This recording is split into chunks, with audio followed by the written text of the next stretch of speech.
Assalamualaikum warahmatullahi wabarakatuh.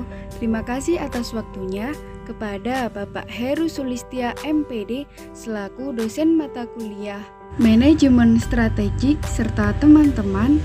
Perkenankan kami dari kelompok 5 yang beranggotakan Zamzam Nur Naim dan Anida Ikan Fatia untuk mempresentasikan hasil diskusi kami yang berjudulkan Analisis Strategik dalam Organisasi.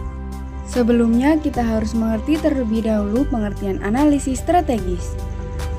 Secara etimologi berasal dari bahasa Yunani kuno yaitu analusis.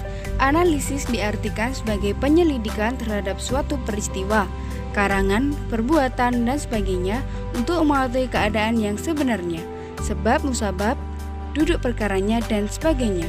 Kemudian strategis atau strategik adalah sesuatu yang memiliki dampak positif yang dapat menguntungkan terhadap sebuah tujuan dalam jangka waktu yang panjang. Sehingga dapat disimpulkan bahwa analisis strategis adalah kegiatan menyelidik atau menguraikan atau menelaah kembali suatu hal untuk mengetahui kondisi masalah yang sebenarnya dengan cara yang dianggap paling tepat dalam jangka waktu yang lama, baik dari segi manfaat maupun penggunaannya. Selanjutnya, pengertian analisis SWOT.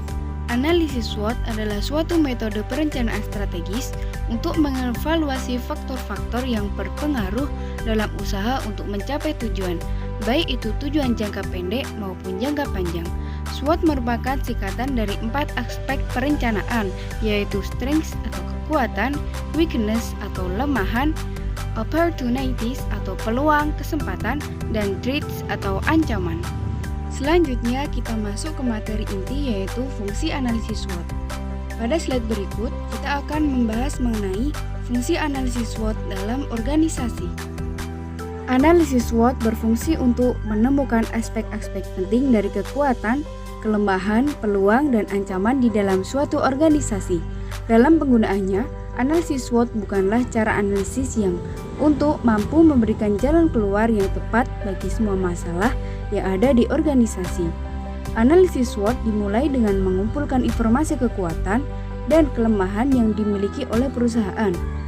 Anda akan mencatat kesempatan yang tersedia dan ancaman yang mungkin akan terjadi dari luar, berdasarkan lingkungan yang ada di sekitar perusahaan dan situasi persaingan dari kompetitor.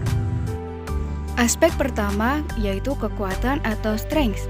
Aspek kekuatan ini dapat memudahkan membantu organisasi dalam mengetahui kekuatan-kekuatan apa saja yang dimiliki oleh organisasi. Sebagai contoh, memiliki modal yang besar dan anggota-anggota yang berkualitas sesuai kebutuhan standar organisasi. Kedua, aspek kelemahan atau weakness. Sebuah organisasi pasti punya kelemahan. Dengan analisis SWOT, suatu organisasi dapat menganalisis apa saja kelemahan-kelemahan yang dapat menghambat dalam mencapai tujuan. Aspek ketiga yaitu peluang atau opportunity.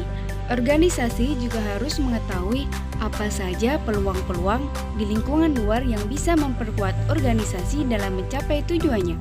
Analisis SWOT tentu akan memudahkan organisasi dalam menentukan peluang-peluang tersebut. Aspek keempat yaitu ancaman atau hambatan atau threat. Memahami dan mengetahui apa saja hambatan-hambatan ataupun ancaman. Sebuah organisasi dapat menggunakan analisis SWOT sebagai salah satu cara untuk mencapai rencana yang telah ditentukan. Kemudian, fungsi analisis SWOT dalam lembaga pendidikan. Strategi yang dilakukan untuk berjalannya suatu lembaga pendidikan ini salah satunya menggunakan strategi analisis SWOT. Analisis SWOT merupakan identifikasi berbagai faktor-faktor sistematis untuk merumuskan strategi sebuah organisasi maupun lembaga pendidikan. Berikut ini adalah penjabaran fungsi analisis SWOT dalam lembaga pendidikan. Yang pertama yaitu kekuatan dan kelemahan. Untuk kekuatan, merupakan kondisi internal positif pada lembaga yang memberikan keuntungan untuk melaksanakan pendidikan. Kekuatan dalam lembaga pendidikan dapat berupa tenaga pendidik yang berkompeten di bidang pelajaran yang diampu, ketersediaan fasilitas belajar mengajar, hingga kepala sekolah yang berkepemimpinan baik. Dan kelemahan. Aspek kelemahan merupakan keterbatasan atau kekurangan dalam sumber daya mengajar, keterampilan pengajar, dan kapabilitas yang secara serius menghambat pembelajaran yang efektif dan efisien.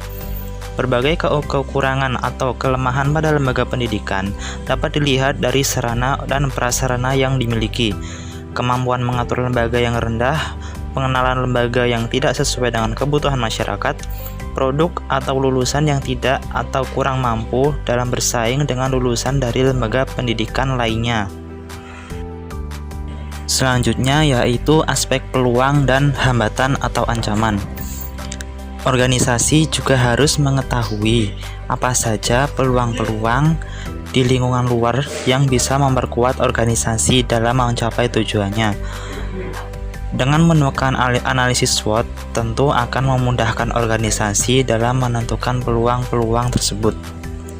Kemudian untuk ancaman, dalam memahami dan mengetahui apa saja hambatan-hambatan ataupun ancaman sebuah organisasi, dapat menggunakan analisis SWOT sebagai salah satu cara atau salah satu metode untuk mencapai rencana yang telah ditentukan. Baiklah teman-teman, hanya itu yang bisa kami sampaikan. Apabila ada pertanyaan ataupun tambahan, mungkin bisa kita diskusikan bersama-sama. Terima kasih. Kurang lebihnya dari kami mohon maaf.